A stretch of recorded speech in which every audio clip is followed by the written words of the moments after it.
The year was 2011. The indie game scene was a hotbed of innovation, with developers pushing boundaries and exploring new ideas. It was in this fertile ground that a game called The Binding of Isaac first took root, a game destined to become a cult classic and a defining title in the roguelike genre. Created by Edmund Macmillan, the visionary behind Super Meat Boy, and Florian Himsel, this deceptively simple dungeon crawler, built on the aging framework of Adobe Flash, would go on to captivate millions with its unique blend of challenging gameplay, dark humor, and unsettling religious themes. Released on September 28, 2011 for Windows, OS X, and Linux, The Binding of Isaac was a game seemingly designed to court controversy. Its visuals, a nostalgic throwback to 8-bit era graphics, were both charming and grotesque, depicting a young boy's descent into a nightmarish basement filled with bizarre creatures and bodily fluids. The game's story, loosely inspired by the biblical tale of the same name, tackled themes of religious extremism, child abuse, and mental illness, with a blend of dark humor and unflinching honesty that resonated with players. This potent cocktail of challenging gameplay, controversial themes, and a distinctive visual style quickly attracted a dedicated following. Word of mouth spread like wildfire through online forums and Let's Play videos, turning The Binding of Isaac from a niche indie title into a bona fide phenomenon. It was a testament to the power of creativity and originality in a gaming landscape often dominated by big-budget sequels and established franchises.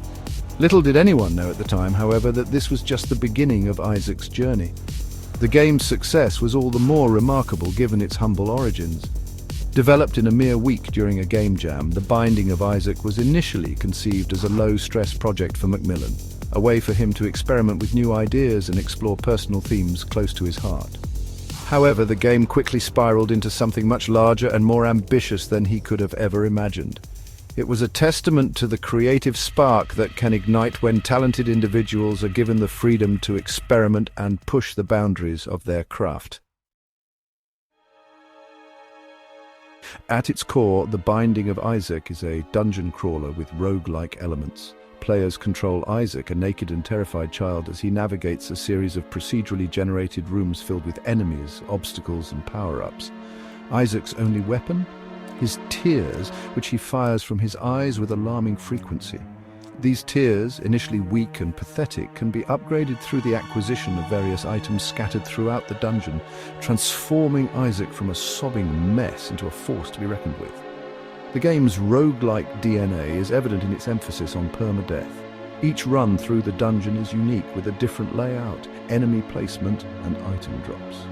Death is permanent, sending players back to the beginning with nothing but the lessons learned from their previous attempt. This unforgiving gameplay loop, combined with the sheer randomness of item drops, creates an addictive just one more run mentality that keeps players coming back for more, even in the face of crushing defeat.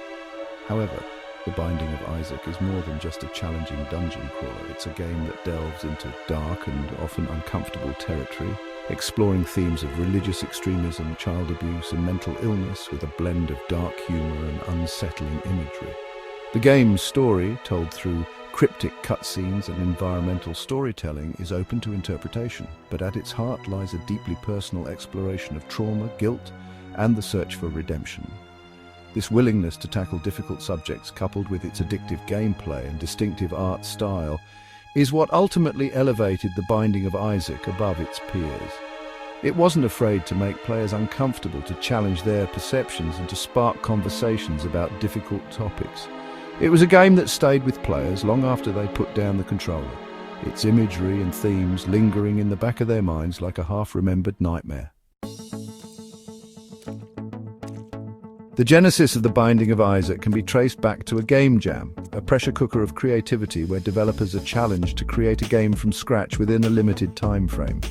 For Macmillan, fresh off the success of Super Meat Boy, the game jam was an opportunity to de-stress, to experiment with new ideas without the pressure of commercial expectations.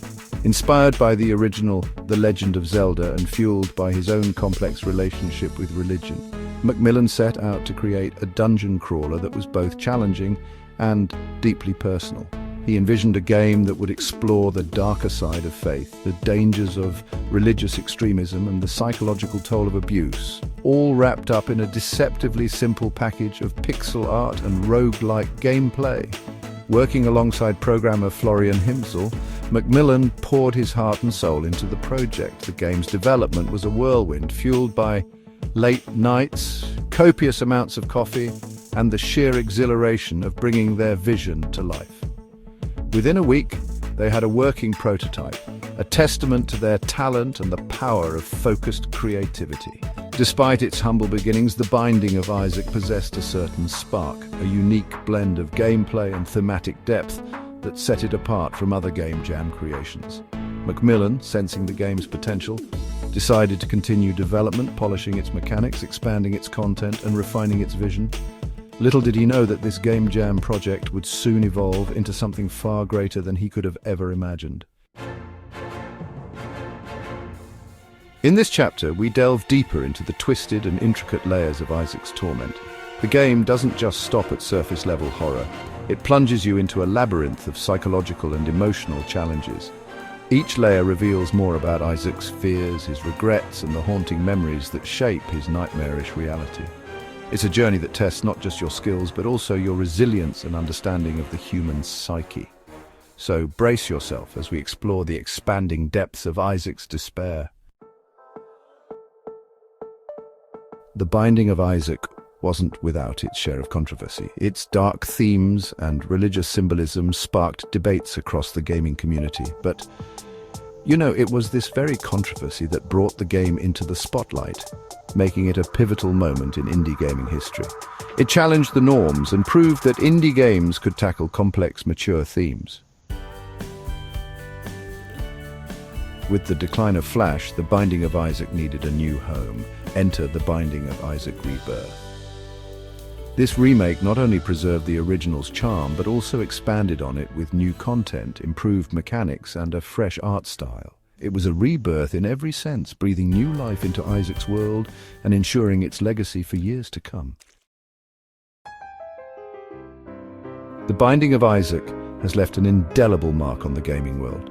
Its roguelike mechanics, procedural generation, and deeply personal story have inspired countless developers. Even today, you can see its influence in numerous indie titles. Isaac's journey from a small indie project to a genre-defining masterpiece is a testament to the power of creative vision and perseverance. At its core, The Binding of Isaac is more than just a game. It's a testament to what indie developers can achieve with passion, creativity, and a willingness to take risks. It broke boundaries, challenged conventions, and most importantly, resonated with players on a deeply personal level. The Binding of Isaac stands as a shining example of the limitless potential of indie gaming.